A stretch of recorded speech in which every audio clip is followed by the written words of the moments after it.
Hey guys, Ash here coming at you today, and Watcher of Realms. Welcome to the video. I'm glad to have you here chilling with me today, talking a little bit of Watcher. And today's a big day because we hit 150 days. That's 5 months of playing Watcher of Realms. I've learned a hell of a lot, and I'm still learning every single day. And I thought I would take a moment to reflect back on my journey thus far. After 150 days playing the game, I want to go ahead and share my experience so far. Some of the pros, some of the cons on the game, and then I want to share some tips with you guys who might not be as far along the way as I am right now. Some things that I wish I knew when I was starting out. So I think it'll be a kind of a fun, chill video for you guys.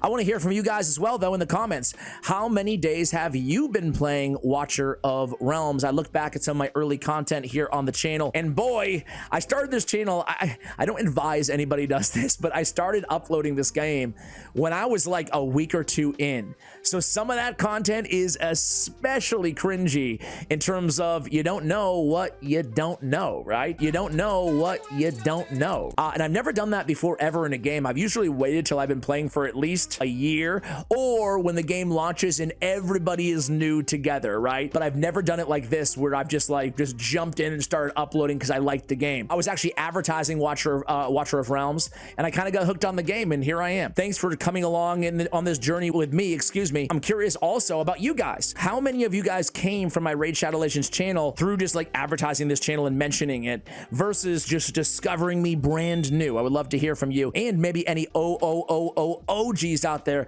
who have been with me from like the Clash of Clans days like 10 years ago. That'd be really cool to hear too, if any of you guys have been that long time of a viewer. Anyway, let's cut to the chase here, Ash. 150 days in, I've spent money. I'm not free to play. I'm far from it. Done a lot of summons, and I've experienced most of the game. I've of course neglected a lot of areas in the game as well. For example, campaign. I really haven't touched campaign in months. There's just so much to do, and that brings me to my first pro of this game. There is a hell of a lot to do in this game, man. If for a game that's, again, new, they have guild boss, they have gear raids, they have promotion raids, they have the Void Rift, they have artifacts, artifact material raid, they have Tide, faction wars, faction trials, and then they have clan wars as well. They have more going on, I would say, than a lot of the games, most games in the genre, I would say, that are actually pretty old, that have been around for a while, right? Also, the quality of life in this game is far, far superior, I would say, to most other games in the genre, including Raid in a lot of ways. Really just like everything from free gear swapping, a much better market system, more robust kind of social features in this game. You know, for example, medals and stuff, and you can see all your achievements, everything that you've done. You can see, I just love the little stuff. I really appreciate the little stuff. You can see my best records in every area, which I think is super, super cool. Like, I wish other games had this, because to me, it's all about that social atmosphere that this game has with it, right? Now, the biggest thing I love about this game, other than, again, the gear swapping, free gear removal, and just swapping from hero to hero, is just so nice. Really changes the complexity of this game, though. One thing that I didn't know going into this game, I mentioned this last video too, is I just didn't recognize how much free gear removal and gear swapping would change everything about the dynamics. And this is actually one of the cons too, which we'll get to in a moment. Change everything about the strategic dynamics of the game, how you play the game, how you manage your account. When you want to clear content for the first time in this game, because it's free to swap your gear anyway, you need to be prepared to swap all of your best gear to all the heroes that you're using in that content, especially when you start really progressing to the mid game and to the end game. And I just kind of I went in with that old school mentality, that old school philosophy that I still have in Raid, where I try to gear out everybody, right? And I don't mule around because I'm used to it. I'm preconditioned for all of these costing. It costs a lot of silver. It costs a lot of gold in this game, right? To swap your artifacts. So I just didn't have that mentality. And you know what? I got a shout out to Fastidious. He's done a few account takeovers for me. And the first thing that I noticed is like, oh my God, dude, he doesn't throw caution to the wind or throws caution to the wind. He just going in there and putting all the best gear on only the heroes he's using. And then he's prepared to do it all over again on the next area that we want to progress in, okay? So that's one thing I would absolutely, say to new players is you're going to be muling your gear around because it's free to do so all the time in this game. One of the coolest things about this game, guys, is some of the epics they give you. Some are free. No, look, I'm not free. Some are just easier to get, but I did not fully understand how amazing that is, right? And let me explain. Sure, they give you a lot of amazing free epics. That's not news to anybody at this point in the game, right? They give you one of the best tanks in Olog. They give you one of the best fighters in the game in Wrath, right? They give you one of the best control debuffers in the game in Mari. They give you other compelling freebies too, like Greed. They just they're very generous in the quality, the caliber, so to speak, of these epics that they give you in the game.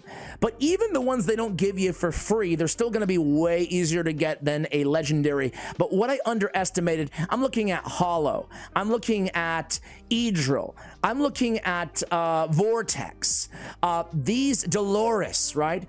These are better, Baron, these are better than most legendaries, in their class. And they're so much easier to awaken. All it took was me getting extremely lucky and pulling some unbelievable legendaries, right? Let me go, for an example, to Soul Cadence, right? I was so thrilled when I pulled him.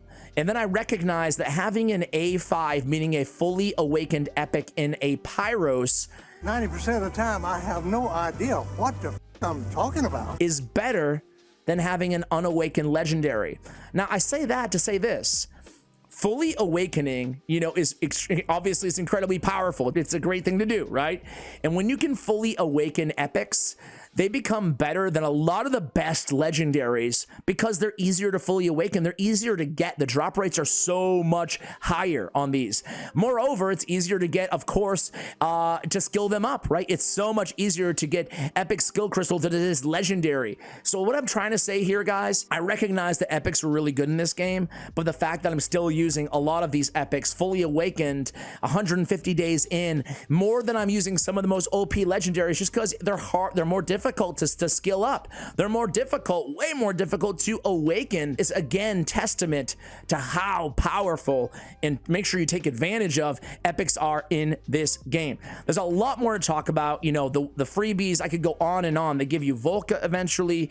There's a lot that they give you in this game. But let's talk a little bit about the cons before we move to the tips, right? I'm 150 days in and I've spent money on this game again, and I feel like, curious if anybody feels this way, but if you're into the end game, even more advanced than I am, maybe, it also feels like there's oddly something missing. The end game, it kind of maybe falls a little flat, It starts to be, you'll eventually, if you don't think you'll get there, you will. You're eventually going to start clearing all of the gear raids, right? And then you're just like, okay, now what do I do, And it becomes incredibly grindy. And it goes back to the free gear swapping.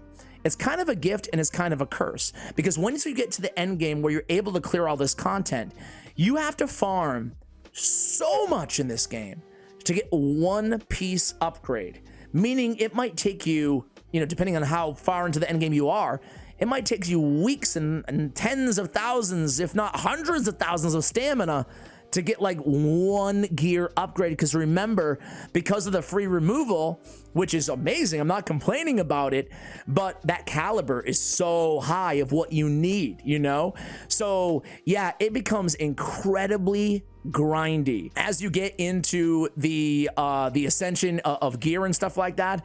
It becomes a lot more costly to like min-max your account in the end game of this game than you might expect kind of going in. There's actually not a lot of, you might disagree with me here, but coming from other games, and it makes sense, there's only 100, 200 or less in this game. There's not a ton of diversity in roles in this game. I mean, you have your major classes, and that goes without saying.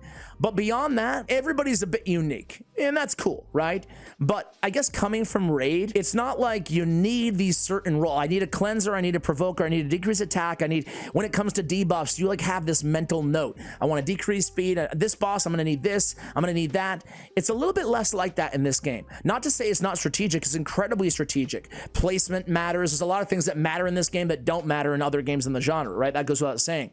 But at the same time, there are definitely unique heroes in the game, but sometimes a really good healer, you know, is a really good healer. Sometimes a really good defender is a really good defender. I would love to see in the future, and I'm curious, I've never mentioned this ever before on the channel, a little bit more diversity, especially when it comes to like essential debuffs to have on your team, powerful debuffs, the need for cleansing or the need for buffs. I feel like buffs and debuffs, it's a little light in this game compared to others in the genre. And personally, I would like to, that makes for more compelling kind of end game for me, and even like mid game, frankly, to have a little bit more depth to the buffs and the debuffs and how they impact, not to say that, you know, there's like invigoration and stuff like that, and there's some, but I feel like few and far between, again, compared to the competitors. That's really all I have for cons in this game, guys. I mean, the one thing, and this could be a pro or a con, but when it goes to the tips in this game, right, and this is something that we mentioned kind of recently, so I'll be pretty quick on it, but it's like you have to, I just said it with the gear, but it's the same thing in Artifact Material Raid, right? Like you have to grind like tens of 20,000, 30,000 at a time. Like you don't have to do it all the time, but I'm saying that like top players, they're just grinding 24/7 on auto battle basically, right? Oh boy, just to get a few maxed out artifacts and the ones that you want on top of that, it's a grind. It's definitely a grind. So I think you should go in. I wish someone had told me that, I guess, early on. It doesn't really make that much sense. I'm not sure if I'm articulating myself beautifully here, but I wish I had known. No, you're doing it right there, Ash. You're doing it right.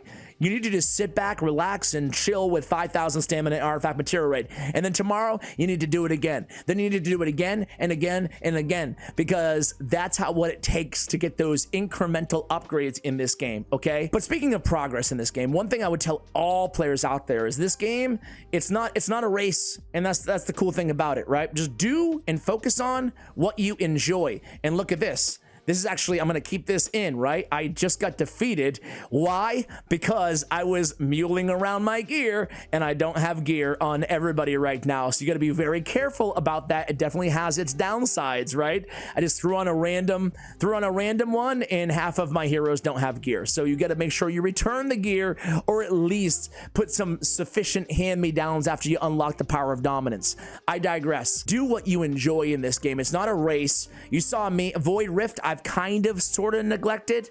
I've played it a lot, but not as much as, because sometimes in this game, it takes a long time to just beat one stage, right? And that's not something I'm used to in Raid, you know? Sure, there's some areas that require a lot more strategy and RNG, frankly. With Raid's endgame, it's actually a lot more RNG. I find like the Cursed City, I find it's like stun set oriented. So you just go through the same thing. There's a lot more strategy in this game in the end game than in Raid's end game, which is really nice. Placements and timing is crucial in this game. So obviously always go 1x speed. Be prepared to restart the battle a million times, right? Find out what works, make adjustments, find out what doesn't, and then use that feedback. Did I just fail another one, man? No, I didn't. Hopefully I don't here, golly. And then make those changes, right? I say all that to say, set like a stretch goal in this game, especially if you don't play all day, every day. Like I play for maybe on average like a half an hour a day, meaning that sometimes I'll play for 2 or 3 hours, and other days, like on the weekend, I might not play, you know? Just depending on what I have going on in life. I'm a busy guy, and I know a lot of you guys are busy too. This game is a little bit more thoughtful than others in the genre, meaning that you have to have full focus a lot of times when you're playing this game, compared to, again, others out there. There's a lot of games where you can almost mindlessly just plug and play, and in a way, that's kind of comforting and fun, because like you can watch a TV show or whatever, but don't expect to be full focus on a TV show when you're playing Watcher of Realms and actually trying to make progress. That's why I would advise you guys to set stretch goals.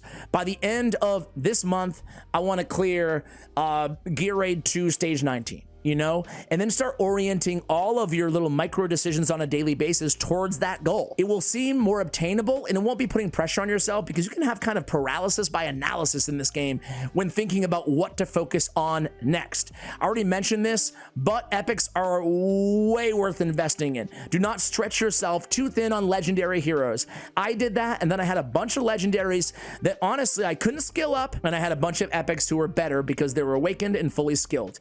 We already talked about about that, but it's true. And then the obvious tip, but I have to say it for new players out there, is don't stress gear so much early on. Everything that you use gear-wise in the beginning of this game, you're going to replace in a matter of weeks, if not months. So don't stress it a ton. Get most of your gear from the market. The market in this game is really good. And the market, the caliber of gear you can get in the market is going to be far superior to whatever you're going to be able to farm in the early game. So for that reason, you know, focus on gear raid when it comes to progression, but don't focus on gear raid when it comes to gear farming. I would not auto battle tons of stamina on early level gear raids, for example. Oh, skill crystals. I mentioned that a few times here on the channel so far, on the video so far, but skill crystals, legendary, they're so hard to get. I would love to see a little bump in the drop rates on Guild Boss on the legendary skill crystals. It's not a shocker because these games, that is the premium resource in all these games. The way to skill up your legendaries, that is the whole hook of these gacha games. That's the gacha, part of the gacha, right? That being said, they do feel like the events are very generous when it comes to skill crystals, just generally speaking in this game, but the drop rates don't feel super generous. So maybe, you know, at the end of the day, it's all kind of equal, but either way, I blew way too many legendary skill crystals, and I've done this recently too, on heroes that I thought I was going to use a lot, and then I didn't. And that goes back to the same point I made 10 times in this video already. That goes back to, oh my God, I pulled Soul Cadence. Oh my God. And I would just go ham and just fully upgrade everything before I actually use them. Because in that case, again, I ended up using Pyros, a guy Epic who I already had skilled up. So no matter who the legendary is, don't just go like nuts and just fully skill them up. You know, maybe with a couple exceptions, maybe. But even with the best in the game, the Hatsuits and the Boreases and whoever, and Silases, I still would just make a practice of sitting on my legendary skill crystals for maybe an uncomfortable amount of time, just so I can fully assess, because sometimes, even if you have this insanely good legendary in this game, right? Sometimes it might make more sense for where you are and what you're focused on and aligning to your goals to upgrade like a Nyx or something, or a Razak, like a B or an A- tier champion over an S tier hero, just because it makes more sense for where you are. So make sure you give your time for the excitement of the new toy to kind of, you know, dispel a little bit, and then make a more educated decision based on what's better for your account. And that goes with not just skill ups, but all the resources that are, you know, challenging to farm to fully upgrade a hero in this game. So guys, there it is. That's my 150-day assessment, some pros, some cons, and some tips for you guys. Again, I would love to hear from you guys. Is there something that I said that you disagree with? Is there something that I said that really resonates with you? Let me know in the comments below. Much love, and as always, take care, guys.